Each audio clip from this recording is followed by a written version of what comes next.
бир жана машина чачкан жумуш менен Японияга барып да. Японияга Жакында болуп жакында эле. Азыр кайра кетем деп жүрөм. Анан ошол бала айтып, Японияда барганда эмне көрдүң, эмне уктуң, эмне өзгөчөлүктөр бар? Жо аны башынан айтсаң, бул баланы эмне ким алып кетиптир Японияга? Кыргыз бала да акталалык, а?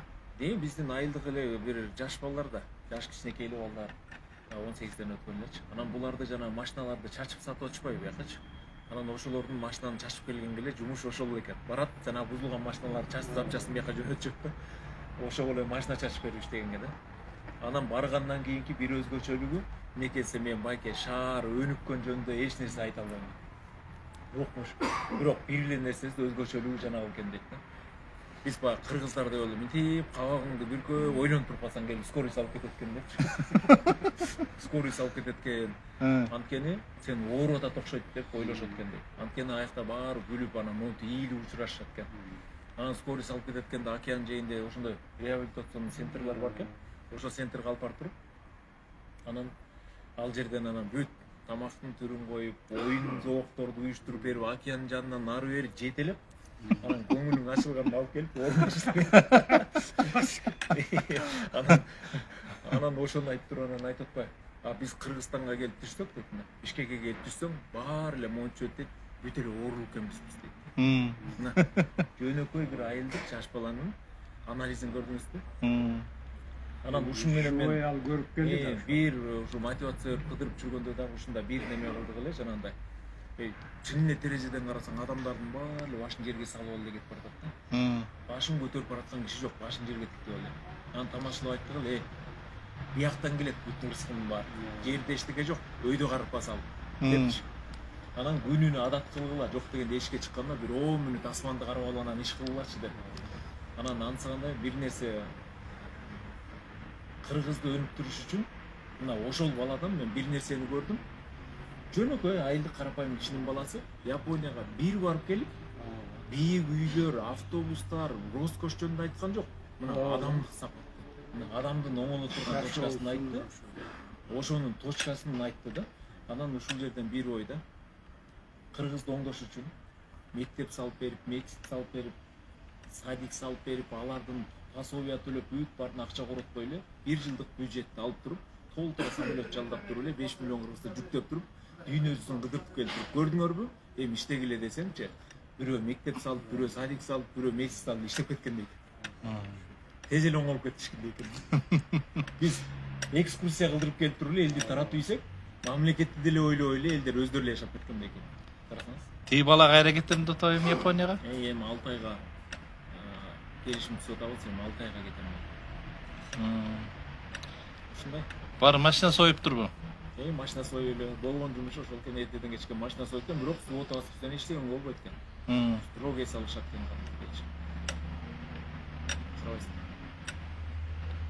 Не дейсиң темке бул боюнча? Эмнеде бул баягы абдан жөнөкөй, толук ар бир уккан адамга жетет, татаал илим эмес экен. Ушундай нерселерге көп көңүл берип айтышыбыз керек да.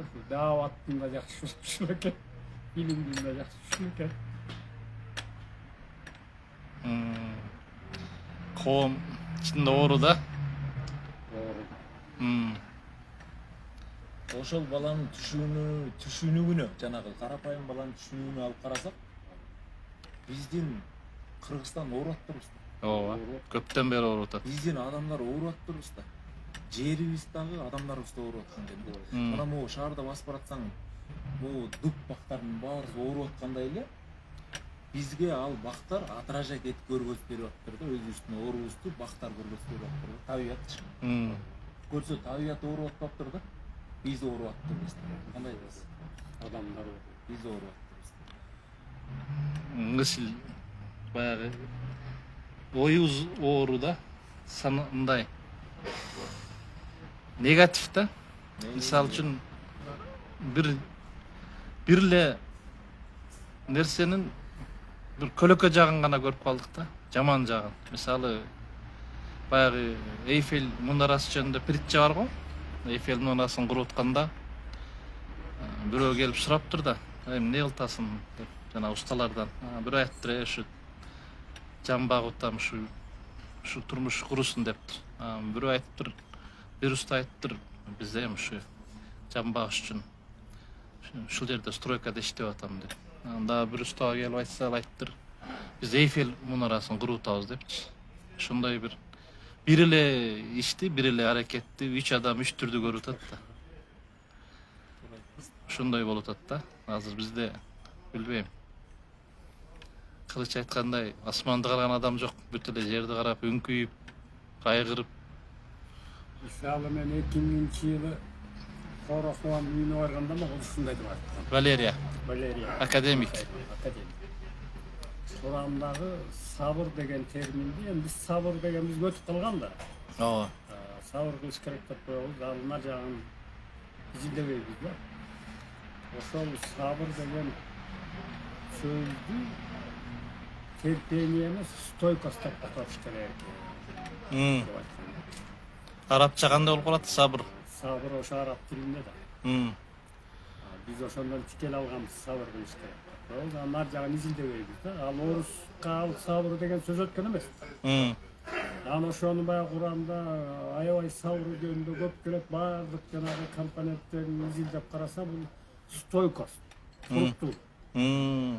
Жанагы жамандык, жакшылыкка ошонун эле бир формасы бул кылыч айтып аткан. Ал мисалы Куран эмне дейт? Жамандык, жакшылык табып бербейм, Кудайдан бүткөн, ага тик кара. Кудайдын бергенин көрөсүң, бүгүн жакшы болсоң, эртең жакшы болуп, жаман болсоң, эртең жакшы болуп каласың деп атат да. Жок, биз аны да укпайбыз. Айтканда ооруп калганбыз, кайгырып жүрөбүз. Япондор аны башка бир жол менен чечкен да. Bizde bayağı garajdanlar olup katsa kavağın burkop kulatalar, 5 aldık koysa gayra jayına gelip kulat, memleket işipler etti, olar oşonda çeçip aldık da. Bir oşalı Japonya'da suicid köp bolup bay. Bu lemalar filosofiyası, mentaliteti de bayağı harakiri var. Bürok alacağı var, statistikalar aldı da. Bürok övel de 125 milyon. Alacağı aldı. Al başka bir kriteriyden olacaklar var. Allah'ım. Kançalık kurmuş yakışı olsa bile özlerinin bir Pakoyu yok. pakoyu yoktu. Birinci Japonya'da vakti. Boş duramaz. Boş dursan ölüp kalasın. Boş dursan ölüp kalasın. Yaşıyor, böyle şaşıyor. Biz Kuday saklasına kaç etileriz. İkinciden alarda yer meselesi de falan az.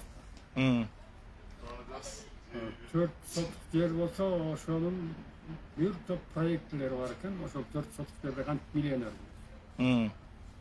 Bizde mi aşıktan toğulu bolsak böyle yer yetişeri. Oo. Bürok abdan jakşı kirip çeken. Jö piritçe emes bolgon okuya деп атпай. Кылыч айтып берип аткан нерсе. Bizden piritçe olup kalat da. Oşo öz közü bilen görüp gelip jana sıkmış eken.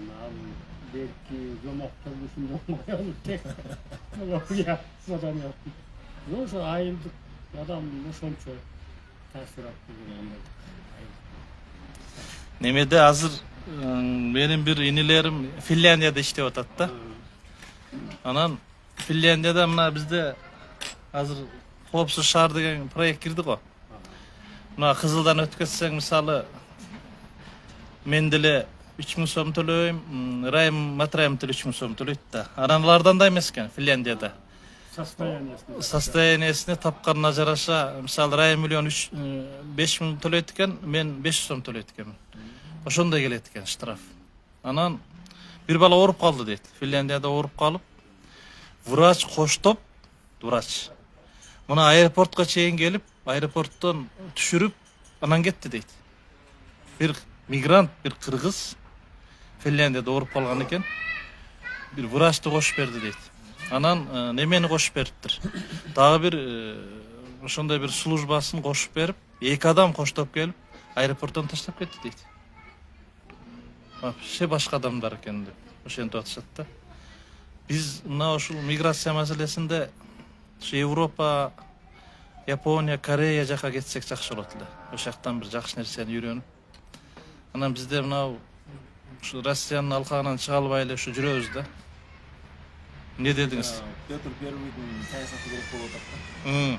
Мамлекетти бир чачып тургандан баарынчы чачып бирок кайтып келе турган жолун көргөзүп туруп, мамлекетте эч кимди калтырбай куш керек болуп жатсакчы. Анан баланчанчы жылы келесиң деп туруп анан ошол жылы чогултуп туруп анан мамлекетти түптөш керек болуп атат да. Деме мамлекетти түптөш керек болуп атат да. Өнүккөн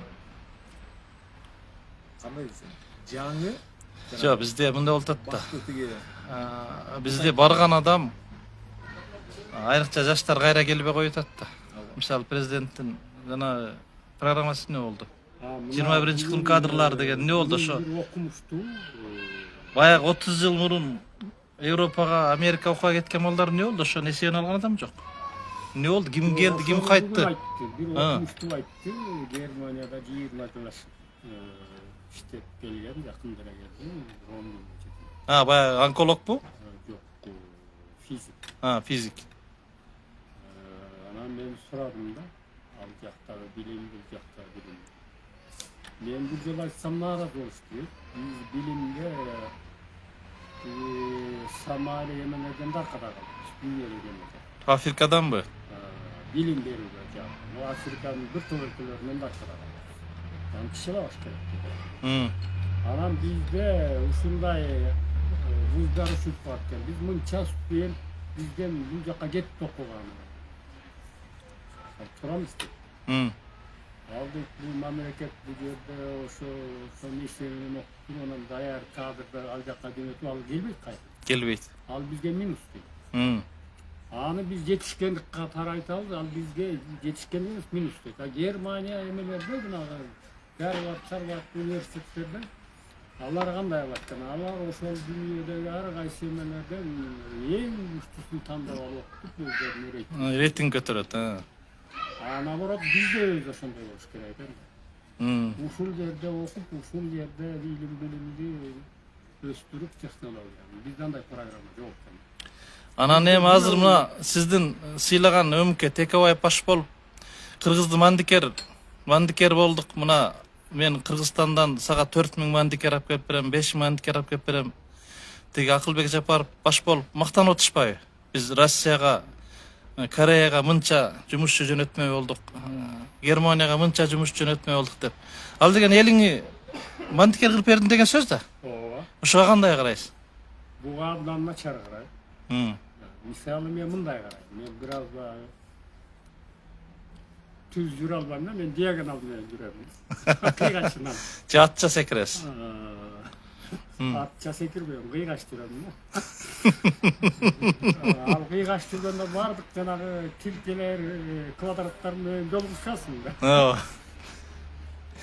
Негизи бул Кыргызстан келечеги бул бакшылык эмес болуп алган. Келечегинде биз утабыз. Мүмкүн. Мына ошол эле Япония өнүккөн технологиясы бар. Ошол эле окуй динде күчтүү деген Саудовская Аравия, Пакистан жер жутуп атат, суу каптап. Бул өсөт жакында. Биздин мына таптакыр бизде Кудай сактасын бир стихия жок. Жок, майда шүйдө болуп атпайбы, сел алып. Албай боло берет, болуп келген. Бирок бүгүнкүдөй дүйнөгө каптаган аламат бизден сол. Бизде өрт болгон жок. Миңдеген үйлөрдү бүзүп кеткен жок. 5-6 бар. Ал мурунда бул эмен эске алышпай атат, яратылыш. Бул бир каптаганда шүкүрүү чыгып кетет. Кудай өз кылат да, Алла Таала. Куранда ошону айтат. Мен балким жаңылып аткандырмын. Мен ошо Куран боюнча эсип кетем да. Ал жеңиш эмес, технологиянын өсүп кеткени, кандайдыр бир Убактылуу жеңиш. Биз эң жакшы жерде турабыз, келечегибиз эң жакшы эл. Ана вечный материк деген теорияга ишенесиз? Вечный материк деген теорияга ишенем, ага далилдерим да бар. Мисалы, мындай жөнөкөй тил менен айтканда. Башкы Кореяда табылган 1999-жылы Чандар плитасы деген бар. Жердин чөмдү картасы, доломит, өтө катуу материал. Ал ишке учурабайт экен, аны колго жасаш. Анан жашын аныкташа албай Россия, Кытай, Америка изилдегенде ошо айнекте бир капталган материал экен, анда билишпейт экен. Ошонун алдында үлүлдөрдүн бирөөсү Bundan 500 milyon yıl murunku, burası 120 milyon yıl murunku bile. Aslında. O zaman ikisini. Oşonda Ural aymağı, oşol tüm dünya kança bizim kalmış. Şu sen aytkan geçtim değil. Himalay toğları. Hem tigi janagı bakşı dosunuz Akın. Aysı. Bayağı möngü. Jurbey al tigi Europa su basat dep. Kavulbek. Kavulbek Rüstem Kavulbek. Oşon aytkan tural. Geçe jana nemeni Su basat. Arktika yeri var. Hillary Clinton'dun жазганын okudunuz mu? Hillary Clinton aytып atat. Şu Amerikаны dagı jakın arada su basat. Dep oşon üçün 2000 yılga yakınlara jana Amerikanın geografiyalыk koğumu degen var. Ооба. Alarda 12 bin yıldan göbürök nuru bolgan kataklizm yönünde toluk malumat var. Muz doğru degen bu jalgan. Al teoriyan Amerika bolgan, dergin teoriyası köp. Biz doktor tapmış kerak. Andan keyin al Arktika nerişi büt bарын esептеп, al Amerikanın geografiyalыk koğumundan sekretmez. Ayşı jeri su basıp berет. Bir birisinin kartası da var. Даже bir emege sorasa, oşonda New York kanday bolup atsa, New York'ta şahat yok kal, Jakarta'da da yok. Men oşonda okup kaldım. Balkim жалган маалымат Hillary Clinton aytıptır da biz şu Ukraynanı alışımız gerek. Antkeni Ukraynaga barışımız gerek, göçüşümüz gerek. Amerikanı su basat dep aytıptır Hillary Clinton. Doğru. Az Ukrayna oşon üçün talaşka түшүп атат da. Ken baylık. Ağabeyimiz закономерность, al su baskan, jana Arktika'nın muzu eriyip, başka al meteorologiyalыk izildi. Bu закономерность. Случайно космический астероидтің түші var. Анын есебін білем. Ал bir момент өттүрөт. Bir günde өттүрөt. Hem sivilizasiyada эле кыйрашы Allah Taala üçün 5 minut eкен de. Sivilizasyonun kıyraşı azır açık. Bunu okumuştular açık aytып. Kaysi sivilizasiya? Amerikan sivilizasiyası жалпы токtoyт деп at. Kur'an'da toktoyt деп atpay, toktoyt. Toktoyt деп kıyra. Janagı energiya alınıp misal akır kıymatga jakın at menen soğuş bolat деп atpay kadimkidey. Akır kıymatın belgilerinde janagı tөгүлгөн kan attın nemesinden gelet деп atpay. Mal balkim qaysı öğrenmelerde aytılgandır. Kur'an'da oşol asteroid düşüyor açık. Jo, muna sivilizasiya bir toktop, anan gayri artka ketet okşoyuz деп atam da men. Жаңадан başta. Жаңыдан баштап. Мисалы азыр жана Нух пайгамбардан кийинки доор өзүнчө бир доорда. Eki çoğ doğrular, anı biri aytmayt da Hinduizm aytadi. Буга чейин мындан да күчтүү цивилизациялар болгон да. Мисалы жана Перудагы немелерди кимдер курган? Atlantlar da koydular, Samutlar kurgan. Саму дейлер, ha. Oşo kaylastı iş üstüne jasaşkan oşo maylamasında tolup kırpışkan. Bunlar Kur'an'da var. Ошону аябай ювелирный точность менен кантип кырккан? Техникалар болгон. Taş işletken teknologiyası. Азыр болбойт атпайбы? Ошону кыла албайт атпайбызбы? Biz temir doğrunda adamlarız. Taş işlete bayız. Biz temir işletiyoruz. Temir doğrunda adamlarız. Alar taş doğrunda adamlarız. Темир доордойн кайсы доор келет? Temir doğrunun bütüşü kıyraydı. Kur'an'dan ne deyip düşüneyim? Kur'an'da Nur Suresi'nin 55. ayetinde açık aytат. Sizlerge Allah oşol dünyelik kataklizm duada kıldı deydi. Yaxşılarına nurdan kılar, yer betini eylep kalganda yaman kalasınız. Al nurdakilar yer betini eylep kalganda yaman Nuh paygambar dışında birle gemenin üstündeki adamlar. Gidete 80 adam. Ondan keyinkilerden kança kalganı belgisi için velikanlardan. Ondan keyin kaplantılar var. Bu Hinduizm, Buddizm istoşluklarında bolcalmayan 66 bin, 70 bin olan. Bu hazırkı esep, her gün öz atmış esepti.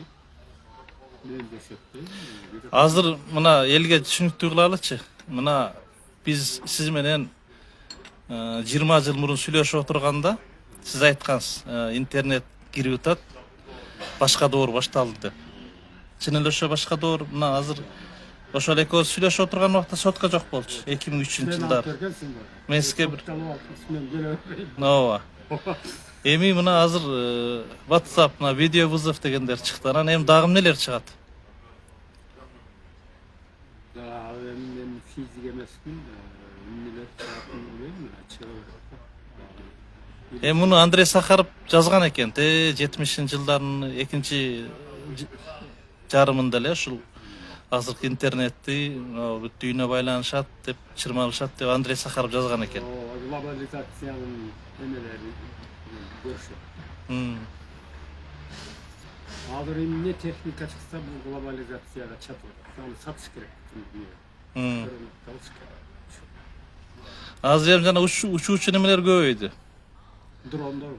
Жок, адамдар учуп баштабады азыр. Жана бир-бирден учкан немелер чыгып атат, самолеттор чыгып атат.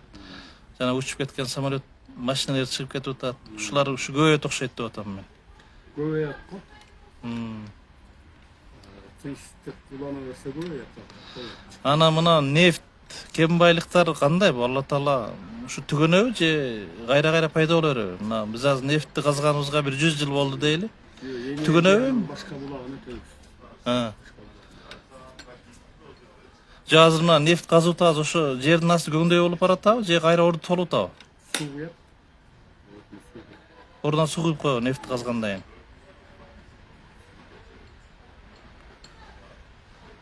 кийин. Жок, биз мисалы канча миллион жылдар пайда болгон нефтини азыр бир 100 жылда эле жеп койдукпу, же кандай болду буяга? 100 жылда бирок нефтинин запасы дагы деле көп. Дагы бир 100 жылга чейин кетет. Кендерчи анда, кендер эмне болот? Мына кенди талкалап азыр мына алтын, уран бүт талкалап адамзат казып кетип атабыз да. Ушу эмне болот акыры? Акыры эч нерсе болбойт. Акыры биз катаклизм болот. Аны казып алып каяка. Жалагына казыш менен. Жош, акыр түбү каяка барабыз дейм да, мен да ушуну ойлонуп берем. Жаңыдан баштайбыз. Тирүү калганыбыз жаңыдан баштайбыз. Кырч оюң кандай ушу боюнча сен? Ушу кен байлык боюнча кандай ушу мен ойлой берем да, бул каяка барат акыры депчи. Мойсоо эле кетип атабыз да. Экология деп азыр эми экология деп. Экологияны унутуш керек. Эмне кылыш керек анда? Экология таптакыр колдон чыгып кетти. Экология такыр колдон чыкты уже, контролдон чыкты. Мисалы мындай миф бар, харп дегенди угуп көрөсүңбү? Биологическое оружие, анан. Ооба, туда. Ооба. Бул калп. Анчалык катаклизм пайдага үчүн триллиондогон долларлар керек экен. Мисалы Москвада канча жыл болду эсиме чыкты. Тарат өткөрөбүз дегенде жамгыр болуп менде. Ошону токтотконго күчү келген эмес. Советский Союз. Ооба. Мүмкүн эмес. Жок, жана булутту каалап ийет го, баягы жамгыр жаярда. Болгонун колдон келген ошол. Анан азыркы ал келип аткан жана сел маркетке огромный акча энергия керек. Аны десе андай жок. Бул ошол Кудайдын бул көпкө созулду. Жаратылыш ушу кыйналып эле бир ондогон жылдар турбайт. Бул бир күнү окончательный ударды берет. Тынчыйсың, калганын каласың, калбаганын кете бересиң. Эми азыр адамзат эмне кылыш керек? Менин оюмча ушу аскетизм, баягы расточительство, ысырапкорчулуктан бир адамзат кайтыш керек го деп. Аскетизмди айта бересиң. Кылбайт. Жакшылыкты айта бересиң, кылбайт. Эч нерсе кылбайт. Бул өтө күч алып алган инерция, токтото албайсың, кете бересиң. Мына аскетизм, мына биздин кылыч инибиз азыр жиптерди таштап матис минип алды да. Мына ушул бир аскетизмдин бир үлгүсү десек болобу? Кылыч. Сен да ушу бир эмнеге матис минип алдың? Менде мындай болду да. Мен айтып коеюн. Жок, кылыч өзү айтсын матис минип алганын. Жоқ, сіз как раз ойыңызды Мен айтып коеюн, Hı. işte men таанıyым, бул жигитти баягы көргөнүм көрдү. Көрбөй калган адамга кызык болот. Hı. Жигиттин көрдү, акча кармап көрдү, бирок ал баягы сырт эле өзгөрүп атыптыр, өзгөрбөптүр. Анан бул бир күнү баарын таштап, мына өткөндө келип айттым, мен дыйканчылык кылып атам да. Ооба. Эң жакшы экен деп. Мындай ишеничке келиш кыйын да. Өтө кыйын. Өтө кыйын. Мисалы мен азыр алып барып бир дыйканчылык менен кыла албайм. Моюнга Жок, кылыч нафсин жеңди да. жеңди бул кылды. Мындай канча? Мындай саналуу да. Канча саналуу пальцы манча. Манжа толбойт да. Кылыч кантип келдиң ушу күн кайсы күч сен ушундай бир жөнөкөй жашоого алып келди? Жалаң, жана сиздер айтып отурган тоо кен тармаган каспадымбы? Ошол тоону касып атканда дагы, жок мен азыркыга чейин ушу жаныбарлардын этинен бакма, үйдө багылган малдын этин жебесем, жаныбарлардын атын жебейм. Карабирендердин этин жебейм, ушундай да, билбейсиң, бүт бар элечи. Ошол дагы. Анткени ошондо эле мындай айтып берет элем, мынтип отго сала бергендей эле. Эми биз жаратылыштан бир ырыскысын алып атсак, өмүрүн катып атсак, алтынын катып атсак, анан эми бийигин дагы атып жеп, тигинсин да жебейсек да туура эмес болуп калбасын депчи. Анан ушул ой ушинтип отуруп келип отуруп эле анан эме башталды могу. Ушул экология деген нерсе, экология деген ушул термин келген жок ойума. Ойума ушу табият деген нерсе жашап калды. 2-3 жылдан бери ушу табият деген нерсе жашап келатат. Анан табияттын закондоруна кызыктым. Анан табияттын закондору Сен айтчы, китепке жазылбаган закондоруна кызыктым. китепке жазылбаган закондор. Ошону тактап кой. Ошол китепке жазылбаган закондордун баарысы ошону окуп үйрөнүш үчүн динди тааныш керек болду. Ооба. Динди тааныш керек болду. Ошол диндин ичинен жолдор бар экен да. Жолдор бар экен. Ошол жолдордун кайсынысында ошо табигый жол бар экенин ошол жерде бир жерден көрдүм. Анан ошол нерсе мени терең ойготту да. Ойготту дагы бир нерсе мындай болду да. Дүйнө жүзүндөгү азыркы катаклизмге алып бараткан жазма закондордун баарысы мына бизде ошол сиз айтып аткан жанагы такалууга алып келип атат да. Эгер биз ушуну дагы токтото турган мүмкүнчүлүккө ээбиз да биз адамдар. Ушул жерден сиз айтып аткан жана ысырапчылык тигил дегендердин баарын жыйындысы нафсине алып келип туруп ушул нерсеге токтотсок, биз мүмкүн ааламды ошол нерсеге токтотуп кармап калганга мүмкүнчүлүгүбүз бар. Бирок биз жанагы көзгө көрүнбөгөн табияттын мыйзамдарына баш ийип жашашыбыз керек. Табияттын мыйзамдарына баш ийип жашашыбыз керек. Бирок табияттын мыйзамына баш ийип жашаш анда көп нерсени тыйыш керек болот экен. Көп нерсени тыйыш керек. Анан